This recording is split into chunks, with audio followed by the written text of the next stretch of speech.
Hey there. Welcome to another episode of Carve Your Own Fucking Path, a podcast made to inspire you to create a life and business on your own terms. You'll hear candid interviews with people who have boldly decided to blaze their own trail, and the occasional solo show with me, your host. I'm Willa McDonough, on-camera coach, storyteller, and remote video producer. 5 years ago, I moved from my home base of San Francisco to the coast of Portugal, taking a big leap into the unknown. Some called it courageous. I called it carving my own fucking path. Today, I live in Lisbon and run a business that elevates your online presence, helping you show up confidently on camera to create videos that showcase your brand and personality so you can get more visibility and attract clients by being yourself. If you're just starting out in business or you've been doing it for a while, you're sure to pick up tidbits of actionable advice and hopefully feel inspired by stories from people who have chosen the unconventional and sometimes messy path. And if you've been waiting for a sign to start carving your own fucking path, this is it. I'm so happy you're here.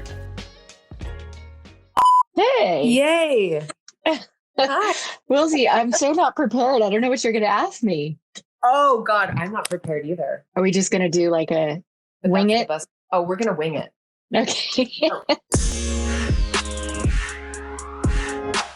I'm so freaking excited to have Jill Callan on the podcast today for a special love edition. You didn't know that it was going to be a love edition, but I didn't, but I'm honored. So Jill and I know each other from many years ago, working in San Francisco together at one of her many corporate jobs. I was there just for a couple of years, and Jill is a marketing maven. So now you're chief marketing officer at a successful startup in San Francisco. I mean, I don't want to hear your whole resume. You know, we want to get to the juicy stuff. A little bit about yourself. Yeah. I mean, like you said, I've been in marketing 20 years. I started off in the ad agency world and then kind of progressed to different brands as the marketing world shifted. Everything changes so fast in marketing. So definitely have experience doing digital and performance-based acquisition, working for brands that are e-commerce like Shutterfly and Tiny Prints, where we met. And then I really wanted to, I guess I'm a glutton for punishment. I really wanted to get startup experience. So I'd always kind of managed these big teams at big brands. And this is the first time I'm managing, you know, a small team in a company of 18 people. So it's been a pretty radical shift in my career. Yeah. So let's talk about your path. I mean, you've been blazing your trail. Tell us a little bit about your path and like how you ended up in San Francisco. I was really lucky. I have had amazing female mentors throughout my career that I really credit with the success I've had. And so I was introduced to a woman at a big agency in San Francisco back in the 90s. It was very intimidating. I had no agency experience, but I had years of sales experience. And she took a chance on me. And so I had never lived out of state before. And so I then took the leap of faith and moved to Hoboken, New Jersey and worked for Verizon Wireless for 7 years. And I think, you know, when you talk about carving your own path, I think it's important to say, like, I always kind of suffered along the way with this imposter syndrome. Like, am I good enough to be an associate director? In my mind, I had this internal kind of demon and challenge. Like, I want to get to the top of the food chain in marketing. But I also always, like you, wanted to find a more kind of non-conventional way to survive and live. And so I battled with that a lot. And then, do I really want to be a leader and take on all the pressure that comes from that? I think it was a struggle. And you now are, spearheaded another startup before the one you're at now. So you're not slowing down, it seems like. I honestly, it's like, I love to build and I love to create. And these opportunities have kind of honestly come through my network. I haven't been able to say no. Okay. So let's dive into the juicy bits now. Talk about your path in love. So I'm going to, spoiler alert, I'm going to tell everyone that you have one of the greatest love stories of all. Oh. It is an inspiration to me and I'm sure to many. Yeah, I know it hasn't been an easy road. Well, I realized relatively early, before I was 30, that I was gay. But I was engaged to a man that I had been with for 10 years. And it was a time when it wasn't as acceptable. Ellen wasn't out at that point in time in my life, and it was really scary. And so I finally took liberty to explore my sexuality and realized, yep, what I thought was true is true. I'm gay. And I really didn't know what to do with that. It's kind of like an identity crisis that you go through.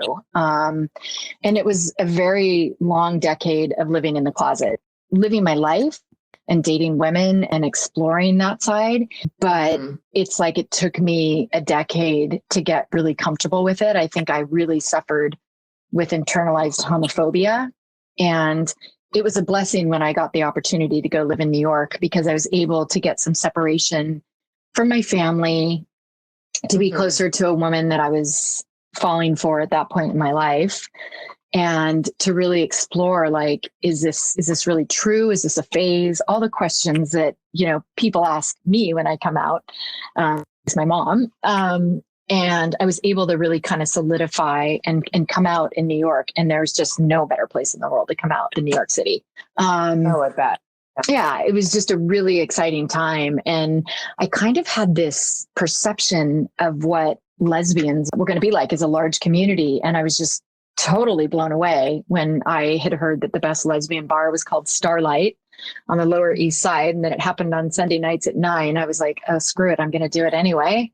It's a school night. And I walked into this world of amazing friends and girlfriends, and just a totally welcoming community where there were women just like me that were gay. And it was pretty eye-opening for me. That's a huge shift. I mean, well, you're from Southern California. So did you know any women that were gay growing up? Like anybody? No, besides? I didn't. I mean, it's amazing to me today when I talk to kids and they know lesbians and transgender, and it's so open and wonderful. But I honestly don't even think I knew what a lesbian was until college. It was just very sheltered. And I had a very stereotypical view of what lesbians were. And New York just blew all that up. It was just this whole world of like, wow, I'm comfortable in my skin now, and I'm around kind of my people and they look like me. So that was amazing.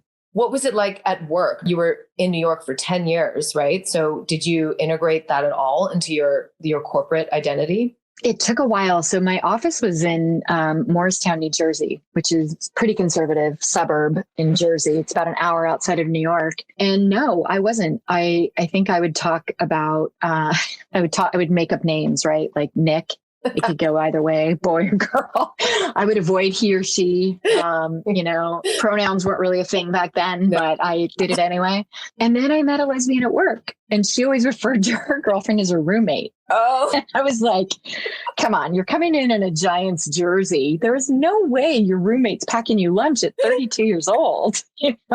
She was my rock. She was absolutely amazing. And we went out and just got hammered and talked about everything, and became a really good friend of mine, and is a really good friend of mine. And eventually she married her partner and came out and stopped calling her roommate. That was the only gay person I knew at work. Okay. And then your transition over to San Francisco was a job opportunity. Yeah. Right. My dad was sick and I was ready to get back to California, but I wanted to do it knowing that I had an opportunity lined up in San Francisco. So I reached out to a recruiter, and very quickly the opportunity at Shutterfly came my way. And I was out of New York in like 2 months. Dove in. And I know you've at length told me about how the scene is in San Francisco, and it definitely doesn't compare to New York.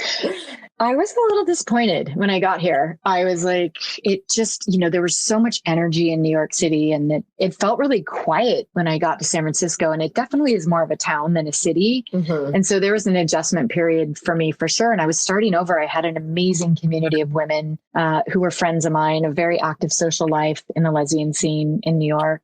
And it was really like starting over when I got here. So it was hard. I had to rebuild community. And then did you get into any relationships in San Francisco? I really didn't. I dated, and I met a group of friends at Shutterfly, I had met a gay woman who also kind of took me under her wing and was like the mayor of San Francisco lesbian community. But it was years of just kind of dating with it not really going anywhere significant. I definitely didn't get into any kind of committed relationship with anybody the first 5 years I was here. It's not easy, especially in a smaller pool of people. I mean, smaller pool of people here. And I really like to avoid kind of that 6 degrees of separation when it comes to lesbian communities, because you become friends with somebody and then you tell them about someone you're dating, like, that's my ex. And it's messy, and you lose friends and you lose dates. And it's just, so I always tried to kind of keep that separate. And a lot of the women that I dated, I ended up having more of a friend vibe and friend zone situation than a love connection. When I guess when I met you, which was, a while ago, you were looking, right? But how were you feeling? Oh, I was feeling like I'd given up. I was like, it's never going to happen. I went from being just kind of really negative. It's like self-fulfilling prophecy. I'm never going to meet anybody. I wasn't like poor me, but I was just like, you don't understand how hard it is. Yeah. You think it's hard to date men. The pool of women is so small. Lesbians in San Francisco are different than lesbians in New York. There's just more of them in New York. I was pretty convinced that my life of dating and love was going to be more like a mini series than a main event. Yeah. So I was like, well, let's just roll with these little chapters and see what happens. And I really had just kind of said, I'm just going to continue at this point to focus on my career and keep going. And I think at this stage of my career, overcome the imposter syndrome. I think it comes and goes for everybody, but I think I really had put that aside. And then it was like, well, how do I manage through this stress that I'm feeling at work? And I think it just kind of got my mind off focusing or obsessing over whether or not I was ever going to get married. I mean, both of my sisters had been married for 15, 20 years, have stepchildren or children of their own that are well into their teens. So I was like, I just missed that. I missed that ride this time around, and I was okay with it. I was starting to be anyway, or I thought I was. Yeah. Tell me more about that. So going back, I guess way back, because you were in line to marry a guy, you were engaged and going down this traditional path. And then you clearly, started going another direction. Did you still crave that partnership, that traditional marriage, family dynamic? Not in the beginning. Coming out is like, you kind of start from the beginning where you just want to go out and party and get drunk and meet as many women as possible. And no, relationships were the furthest thing from my mind for the first 2 years. When I came out in New York, it was just like, I want to date. I want to go to dinner. I really want to it was just like, I was reinventing myself, and I didn't exactly know if I had a type or if I was just open. And so I just wanted to go out and have fun. Once I finally got through the relationship that took me back east, which didn't end up working out. And she ended up marrying a man, going back to men. And I was like, what do I do? I've never been to a gay bar. The women that had been in my life up to that point had literally, they were discrete relationships, but they were from my inner circles. And so I wasn't out in either of those relationships, and nobody knew that we were together. And all of a sudden, and they were amazing women, but all of a sudden I was like, now I'm on my own, and like, I've got to go to a gay bar and figure this out. And so relationships were the furthest thing from my mind after kind of being burned by the first 2 women that I dated. But it never deterred you, clearly. I mean, you were just like, okay, love just looks a bit different. Yeah, love just looks a bit different. And I really had to kind of put myself out there and be okay, and just laugh and have a good time and be with like-minded people and meet people and feel alive again and feel connected to a community that was going to be there for me. And that and to realize that dating bisexual women was probably, and it works for some people, it didn't seem like it was working for me. And so I had to kind of be like, is this a self-fulfilling prophecy? I'm picking women that I know aren't gay. And that was coupled with just going out and celebrating a lot for the first few years, until I was kind of, again, craving that relationship and that closeness with one person. Yeah, definitely. Was there like a turning point for you that you were just like, I've had enough? Yeah, I think when I was approaching 50, a little bit, a few years before, I just got to a point where I was like, I want to meet somebody outside of the bar scene, outside of the friends that I know, and I want to fall in love. I'm ready for it. Like, I feel like I've faced my demons. I'm ready to be vulnerable. I do want to be in a relationship. I don't, I bought a house. it was like, what am I doing in this house alone? It sounded so great to move up, and then I moved into it. But I really think I was starting to crave a personal relationship that felt deeper than just physical attraction with somebody that shared the same values. And frankly, I have so many great friends that have so many great friends in the city. It just felt really incestuous. It was just the same people, whether I was going online or I was meeting friends through friends. It was just the same women over and over. And I didn't feel like, I felt like there was another community of women that weren't online, that weren't friends with me, that were out there, but I didn't really know how to access them. Mm-hmm. Do you have a moment of clarity that you can recall that you just like with the turning point? I had been like really trying to play the numbers game with online dating, and just over and over again, just being really not satisfied. Not because the people and the women weren't great. They were. It just, sometimes it would be like friend zone. There was no physical attraction. Sometimes it'd be physical attraction, but it was never going anywhere.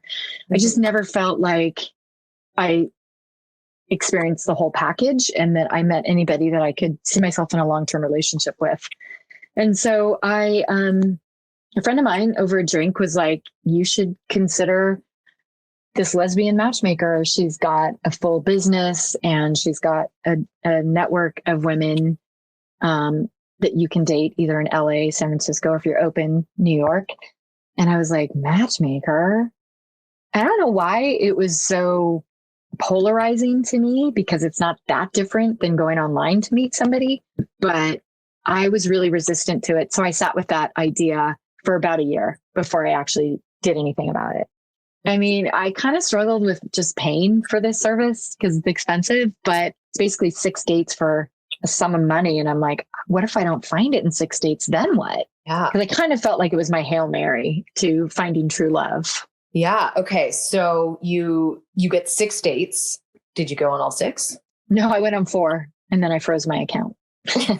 Oh man. Okay. So I have to say, I remember this. You were feeling discouraged. You went on your 3rd date and you're like, I don't know, this just is not clicking. And then you had a date with someone that was on paper looked good. Yeah. So the matchmaker called me after my 3rd date and was like, how did this one go? And I'm like, well, it's getting closer, but still like chemistry wasn't there. And, you kind of run through, she doesn't let you see a photo of the woman you're going to go on a date with, which is crazy. So you really, yeah. And it's, of course I would try to get information and then Google search people before I would say yes or no to the date. But she would discourage me from doing that because she's like, your type hasn't worked for you. So I'm trying to match you on deeper characteristics of longevity and goals.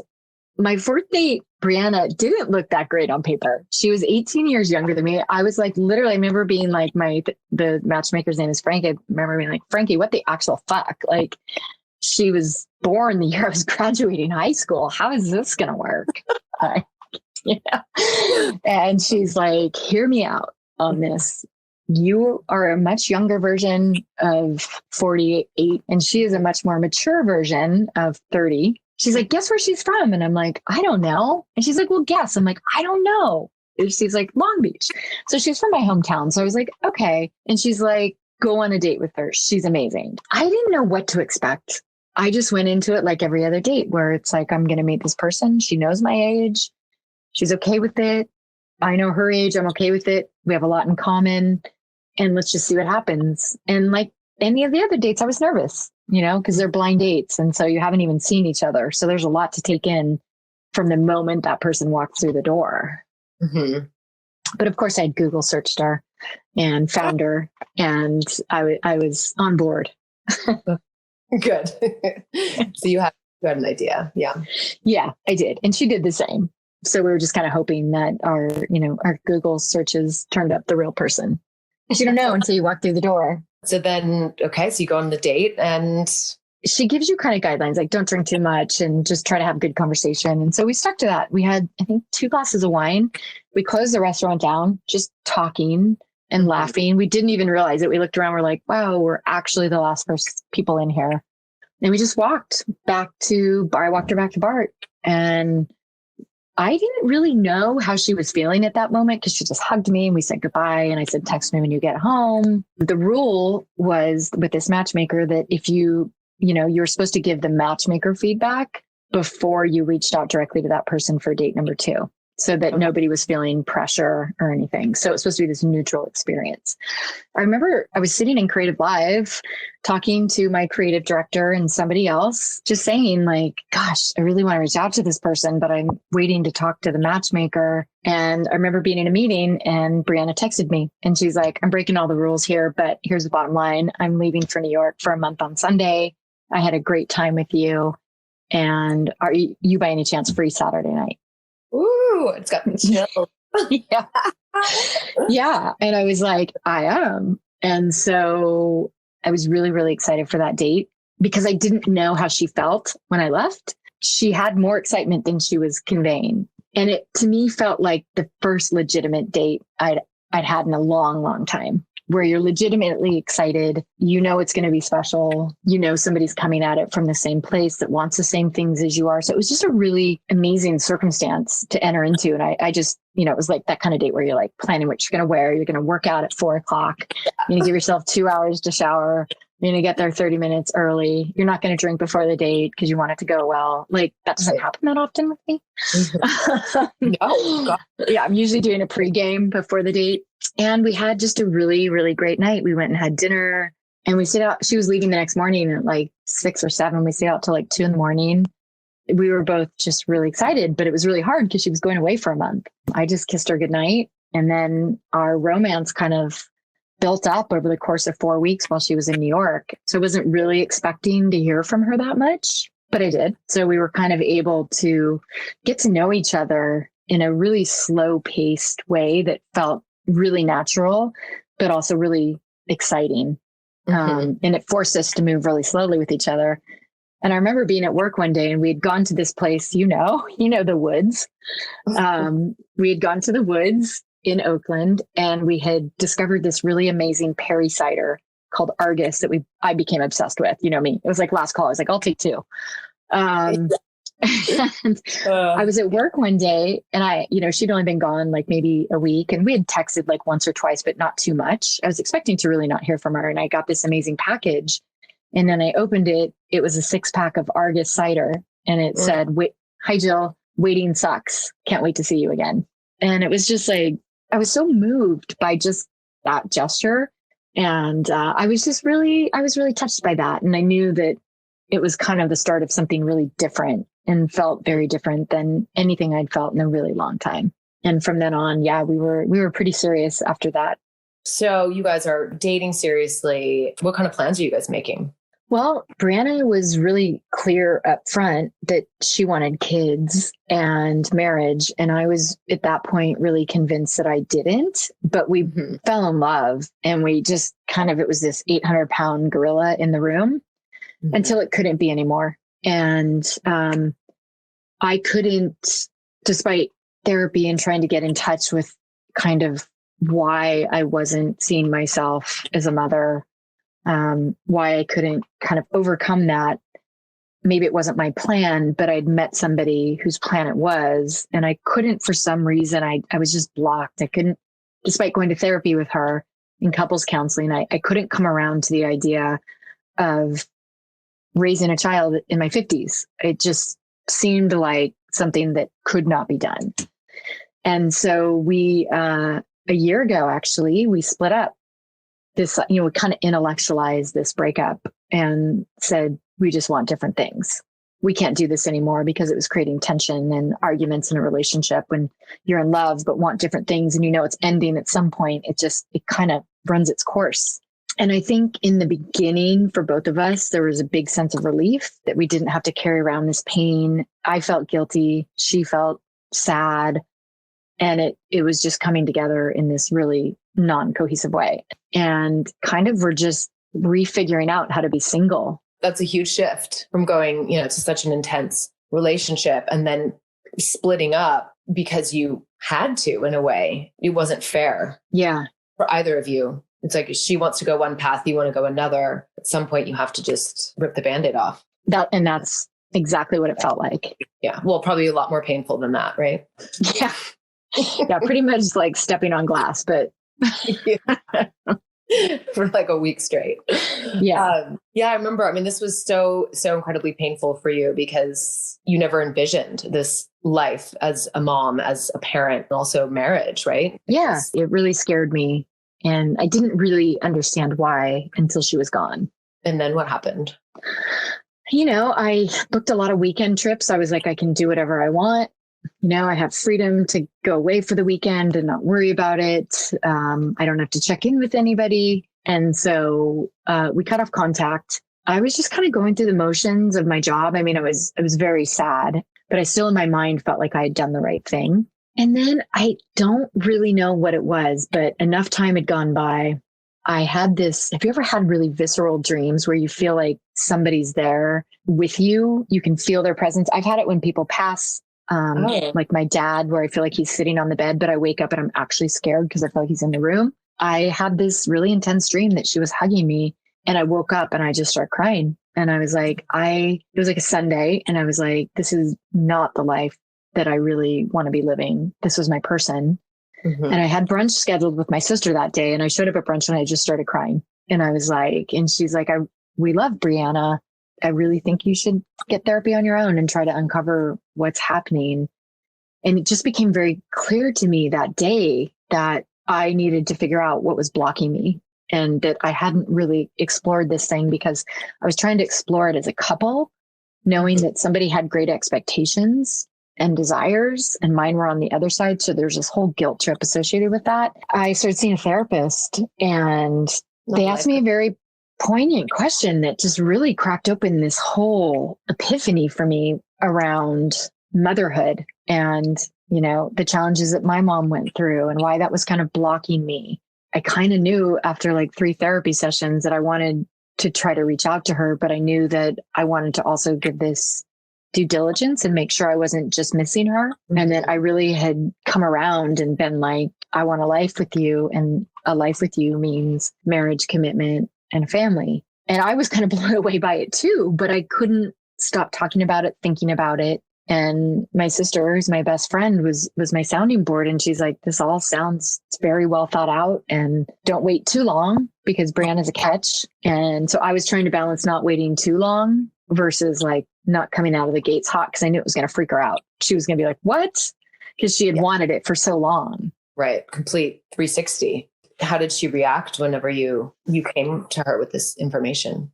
So I texted her and I said, hey, I think there's a couple things that I'd really like to talk to you about.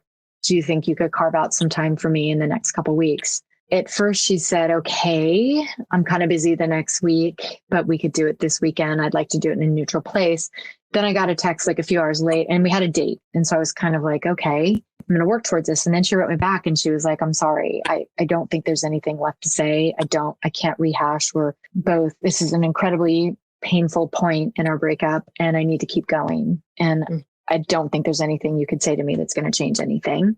And so I'd just like to ask you to continue to respect my privacy and my space. And I was kind of devastated. I was like, what do I do? And so I just did what she asked, and I respected it for like a week, but it was just killing me because I'm like, isn't this information she needs to know? And so I reached out to her again. I got the response back while I was having a drink with friends, and I was crushed. And these friends knew her really well. And she was just standing her ground. She was saying like, I love you. I care about you, but it's too brittle right now. And I'm so sorry, but you need to move on. I just couldn't accept it. And so I had another drink because that's always the solution. And I started crying because I felt so like just alone, and I'm like, God, I'm an asshole. Where was I in this relationship? Why was I so checked out from my emotions? All the while, I wasn't out to my mom. And that was hard for Brianna because I had met her family. She had only met my sisters, but not my mom. And that was kind of my breakthrough in therapy. And so I called her. I got home that night at 10 and I was like, you know what? I am like feeling like I'm at the bottom of the ocean right now. And if I don't reach out to her, I'm never going to forgive myself. And I've got to give her this information regardless of what she does with it. So she picked up. I was like, oh shit. We started crying was the first thing because we hadn't heard each other's voice in so long, and it was super emotional. And I just kind of blurted it out. And I was like, I've been in therapy since we broke up. I love you. I want to marry you. I want to have a family with you. And she was just like, what? I'll never forget. She was like, it was like 10:30 at night. And she's like, you know what? I have to take this call. It's my mom. I'll call you right back. And I was like, oh, she's going to leave me hanging. So she called me back. She's like, before you say anything, I just need to tell you I've met somebody. And I literally thought my knees were going to buckle underneath me and I was going to fall to the floor and then like melt to the bottom of the earth. I was I just didn't see it coming. I was like, what? It's only been 3 months. And she's like, I've been mourning this relationship for a long time. I knew it was coming. And we ended up talking till like 4 a.m, going through these really crazy emotions of like, what would you name the baby, to, oh, I'm seeing somebody else. And like, is this going to work or what do we do? It was just crazy roller coaster ride of emotions. Didn't really know what was going to happen. And I had all these like feelings of vulnerability because I'd completely exposed myself to somebody who used to be 100% mine. And I let her go and she no longer was. And I was like, what mess have I created? I guess I wanted to ask too, is, you're doing all this work. You have this clarity finally for what you want to do and create with her. And then you have to have the other person agree with you and be on the same page. And I think when the other person is like, well, wait, I'm kind of on a different trip now. Right. That must have been really, really yeah, it was. And so I was driving to work and I was like, just my emotions were raw and I was feeling like I could burst into tears any moment or cry for joy because at the thought of getting back together. And I just didn't know where I stood with her. And I knew there was this other person and it was a Friday and I was like, oh God, now I'm going to have to feel things I didn't feel before.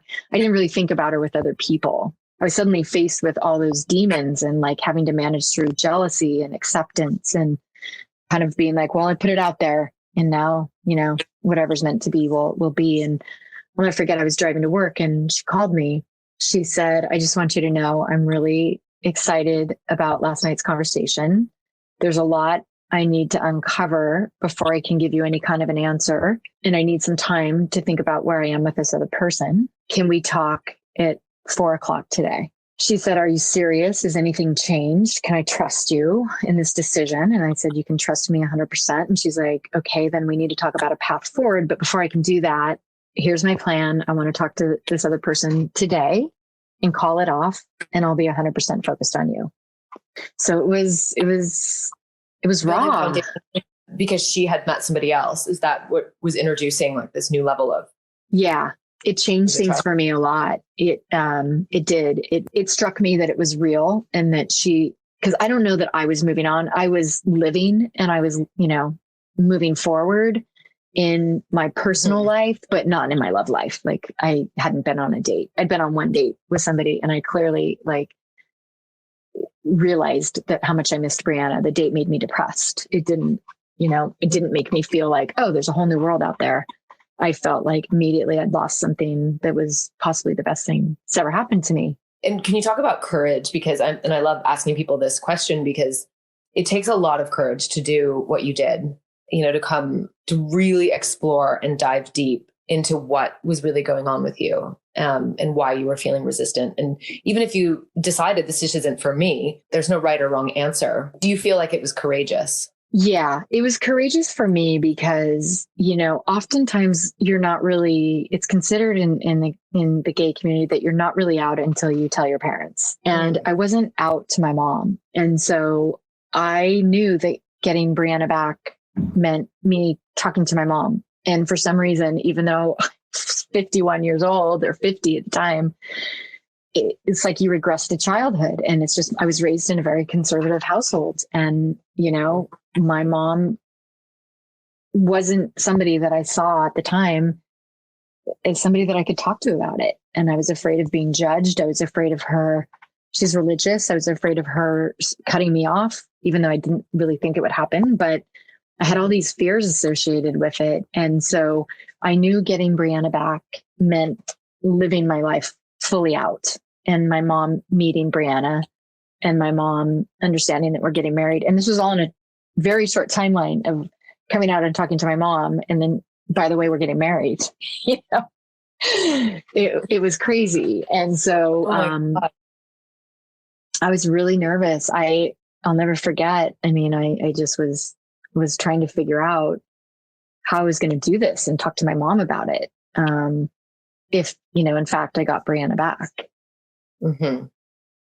Was that the condition? Did you feel like if you didn't get Brianna back, if she didn't agree to move forward with you, would you have come out to your mom? Yeah. I mean, I think I was ready to. It might not have been at that point in time, but I could see what was holding me back in terms of really being in a loving relationship was not having that conversation with my mom.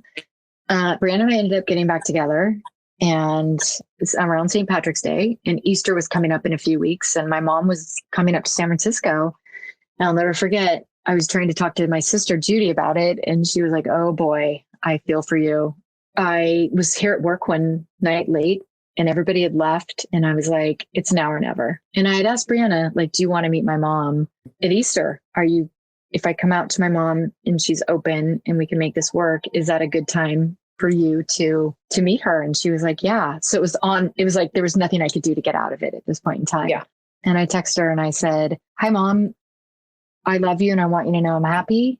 And I know that you already know this, and it's been very difficult for me to talk about with you, but I'd really love for you to meet my partner, Brianna, at Easter, if you're open to it.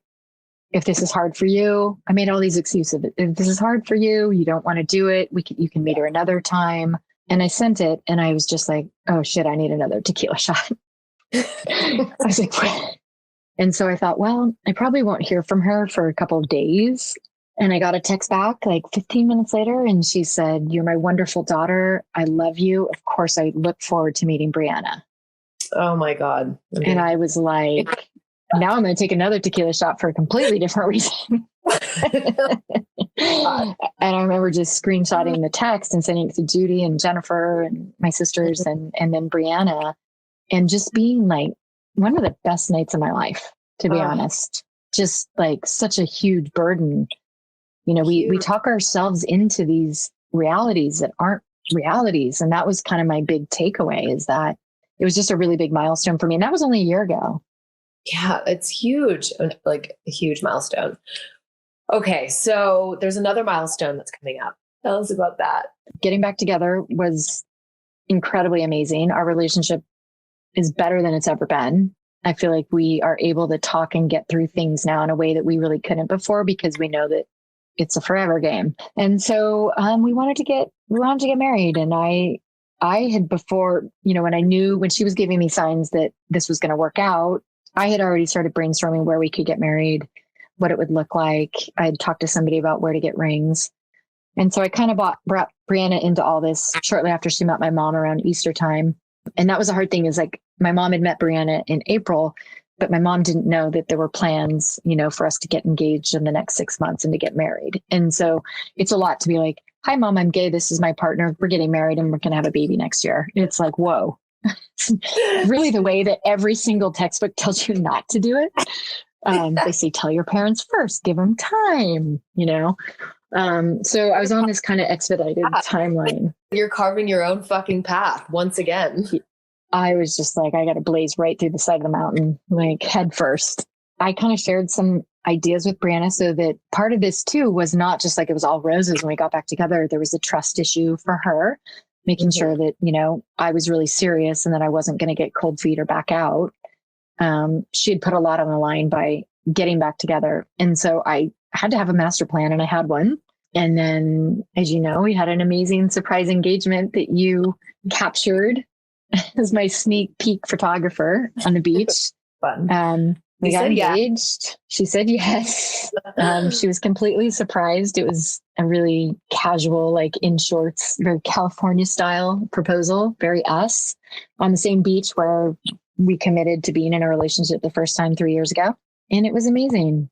And there's nobody I would have rather wanted to capture it than you. I was very honored, as you know. It was really cool. Yeah, like lesbians, because why not? We got engaged we're both from Long Beach. And so she surprised me. I thought I was going to her dad's birthday party at the beach, and she proposed to me in Long Beach in October, and had her whole family and my family at a restaurant in Long Beach. And it's really crazy. My mom has come so far. I mean, from meeting Brianna in April to me I went home in May to ask Brianna's mom for a hand in marriage to make sure she had a chance to ask me any questions she had because she'd been along with us on that ride, to telling my mom that like, we're getting married and this is when it's happening. And now it's to the point where my mom likes the theater.